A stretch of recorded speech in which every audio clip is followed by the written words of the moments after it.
Assalamualaikum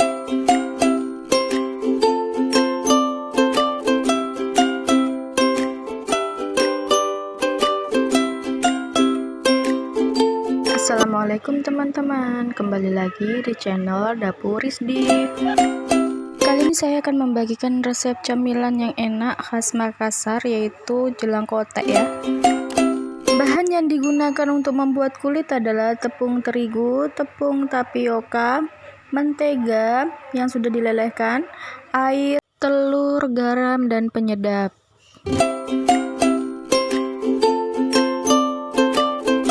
Kemudian untuk isiannya saya menggunakan wortel, kentang, mie, daun bawang.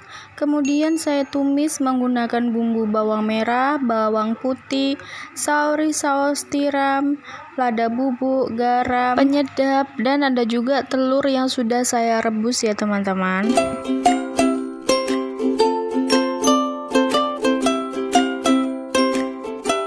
Dan bahan untuk membuat sausnya adalah bawang putih, garam, penyedap, dan saus sambal. Kemudian ada air. Langkah pertama yang kita kerjakan adalah membuat isiannya terlebih dahulu, yaitu kita potong kentang dan wortel membentuk dadu ya teman-teman.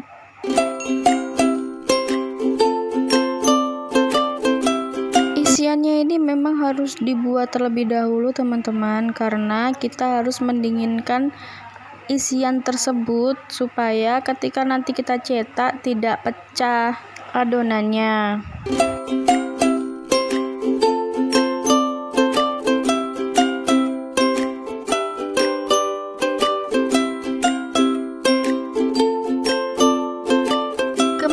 Kita potong juga daun bawang, bawang merah, dan bawang putihnya.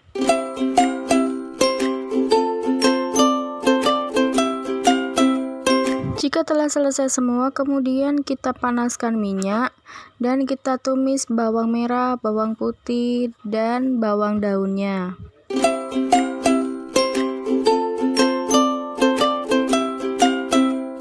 Ketika sudah tercium baunya harum, kemudian kita masukkan wortel dan kentang yang telah dipotong dadu tersebut.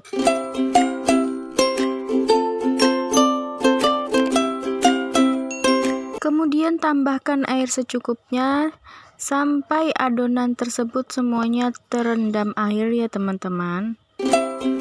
Selanjutnya tambahkan garam, penyedap, lada bubuk, dan saus tiramnya.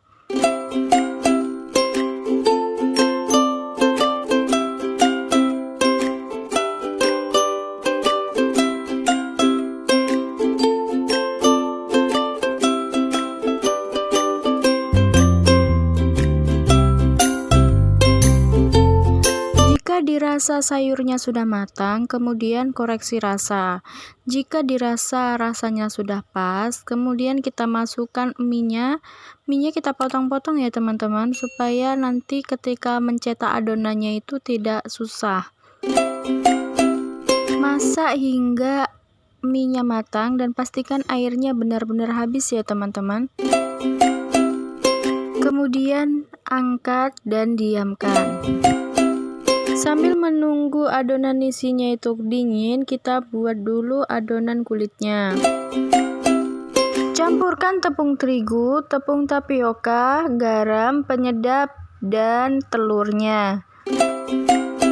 Setelah itu, tambahkan margarin yang sudah dilelehkan, kemudian aduk hingga semua tercampur dengan rata.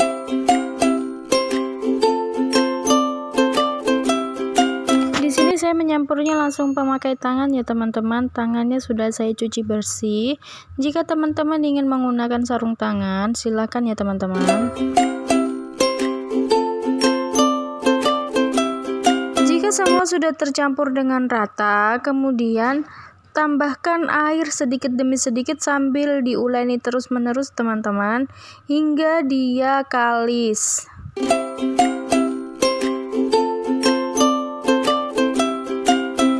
Tentunya tidak usah kalis elastis ya teman-teman, karena kita tidak membuat donat.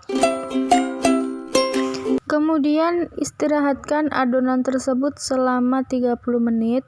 Selama kita mengistirahat adonan tersebut, jangan lupa untuk ditutup ya teman-teman. Sambil menunggu adonan tersebut siap, kita buat dulu adonan sambelnya ya teman-teman. Caranya, tumis bawang putih, kemudian masukkan air, tambahkan garam, penyedap, dan saus sambalnya dan aduk hingga mendidih. Setelah mendidih, kemudian saring dan diamkan. Untuk memipihkan adonan kulit, teman-teman bisa menggunakan pasta maker seperti punya saya. Akan tetapi, jika teman-teman tidak mempunyai pasta maker, bisa menggunakan rolling pin ya teman-teman. Secukupnya adonan, kemudian giling mulai dari nomor 1. Nomor satunya saya giling 2 kali teman-teman, kemudian lanjut ke nomor 3, kemudian lanjut lagi ke nomor 6, kemudian lanjut lagi di nomor 9. Dan untuk adonan yang tersisa lebih baik ditutup lagi teman-teman, karena kalau sudah kering banget itu susah untuk di rollingnya. Dan setelah itu kita bentuk bulatan. Ini bagi teman-teman yang tidak mempunyai cetakan pastel ya teman-teman. Tapi jika teman-teman menggunakan cetakan pastel lebih mudah. Kemudian kita beri isian kurang lebih 1 sendok makan isian. Dan kita kasih telur, kemudian kita tutup. Kita tindis-tindis seperti video di atas, ditindis terus teman-teman agar tidak mudah pecah ketika menggorengnya. Setelah selesai ditindis-tindis, kemudian kita sisa membuat ulir-ulirannya ya teman-teman. Caranya lipat, kemudian tindis, lipat lagi, terus ditindis lagi, seperti itu seterusnya teman-teman.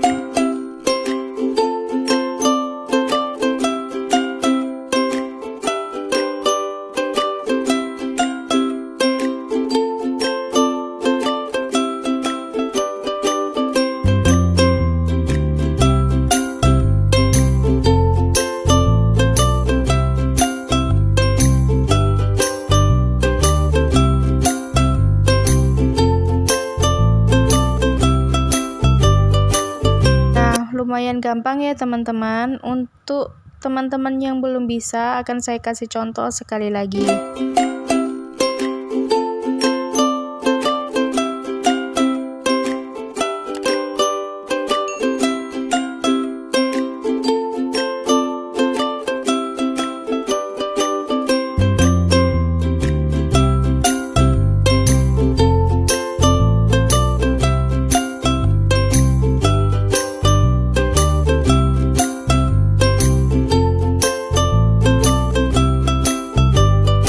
Sisa adonannya ini saya giling juga seperti yang di awal ya teman-teman, mulai dari yang terkecil hingga yang terbesar.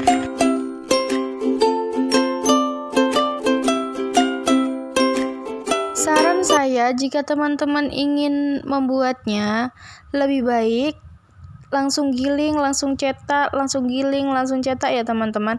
Karena kalau teman-teman giling semuanya seperti yang saya buat ini, nanti adonannya itu kering. Jadi kalau ada sisa adonannya, dia itu berat untuk di rollingnya lagi.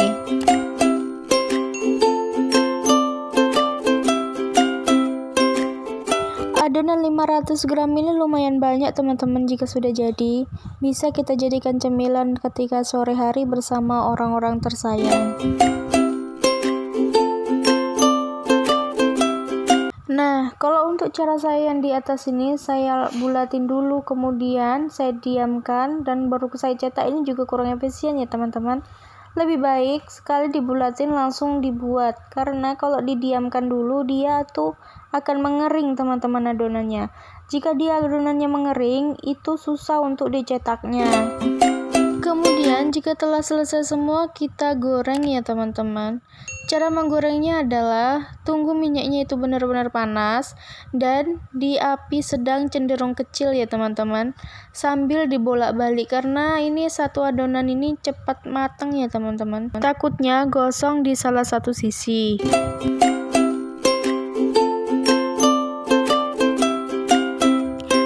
beberapa teman-teman yang saya pernah temui ketika membuat jalang kote ini, jika gorengannya ini agak sedikit beruntusan ya teman-teman kulitnya, artinya itu agak mulai pecah-pecah gitu, itu artinya jalang kote itu berhasil teman-teman.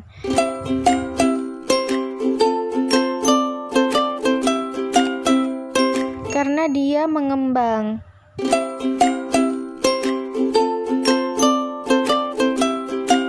Gorengnya ini terus dibolak-balik ya teman-teman.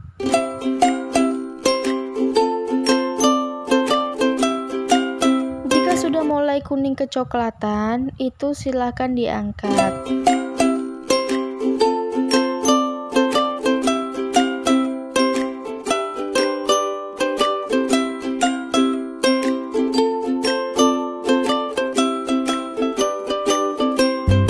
Ini asli enak banget teman-teman. Kalau menurut saya makan satu aja itu nggak cukup ya teman-teman, karena ini enak banget.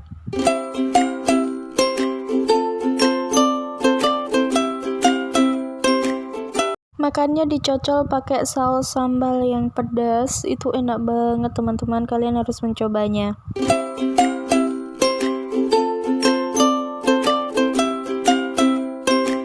Baiklah, sampai di sini dulu video saya. Semoga bermanfaat. Jangan lupa dukung terus channel saya dengan cara like, komen, dan subscribe. Wassalamualaikum warahmatullahi wabarakatuh.